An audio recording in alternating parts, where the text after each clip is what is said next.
2 సంవత్సరాల నుంచి దగ్గర 2 సంవత్సరాల నుంచి మీ ఎంపీ గారు లావు కృష్ణ నన్ను అడుగుతూ ఉన్నారు, మీరు ప్లీజ్ నాకు ఒక ప్రోగ్రామ్ చేయండి. 2024 ఎలక్షన్ తర్వాత ఒకసారి మళ్ళీ కలిసి మీరు ఇప్పుడే నాకు ఇవ్వండి అన్నప్పుడు నేను చీఫ్ మినిస్టర్ గారితో కూర్చొని మాట్లాడినప్పుడు చెప్పాను, ఇలాగా లావు గారు అడుగుతున్నారు నర్సరావుపేటకి అక్కడ బ్యాంక్ ని పంపించి చెయ్యాలా, ఖచ్చితంగా చేయండి, అది మాత్రం కాదు దాని తర్వాత ఇంకా ఎక్కువ చోట్ల ఆంధ్రప్రదేశ్ లో చేయండి అన్నారు. ఈ ఒక్క ప్రోగ్రామ్ మహత్వం మనం చెప్పాలంటే మీరు కళ్ళారా చూసేది మీ ముందు. నేను రాజకీయ మాట్లాడట్లా, కానీ ఇప్పుడు ఆ విషయం చెప్పడం అవసరం. 2004 నుంచి 2014లో బ్యాంక్ నుంచి అప్పు ఎవరికైనా ఇవ్వాలంటే కేంద్ర ప్రభుత్వంలో ఉన్న పార్టీ ఫోన్లో చెప్పేది, నర్సరావుపేటలో ఈ ఫల్నా వ్యక్తికి డబ్బు ఇవ్వండి.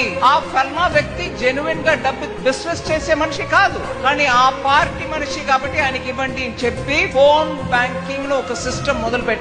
సో కేంద్ర ప్రభుత్వంలో ఉన్నటువంటి పార్టీ చెప్తే అప్పుడు వాళ్ళకు లోన్ ఇస్తే లోన్ ఇచ్చినట్టు లెక్క బ్యాంక్ లో పెట్టుకోవాలి. ఆ ఏ డబ్బు కూడా తిరిగి రాల, బ్యాంక్ అప్పుల పాలయ్యాయి. ఎన్పిఏ అని అందరూ మాట్లాడటం మొదలు పెట్టారు. ఇవాళ నర్సరావుపేటలో జరిగిన ప్రోగ్రాము ఇలాగ ఇంకా చాలా ప్రోగ్రామ్ దేశవ్యాప్తంగా మనం చేస్తూ పోవడం, ప్లస్ ఇప్పుడు మన ముఖ్యమంత్రి గారు చెప్పడం వల్ల ఇంకా ఆంధ్రప్రదేశ్ లో ఇట్లాంటి ప్రోగ్రామ్ చేయబోతున్నాం. కాబట్టి విషయం ఆ ఫోన్ ద్వారా జరిగిన బ్యాంకింగ్ కు ఇప్పుడు జరుగుతున్న బ్యాంకింగ్ కు తేడా చూడండి.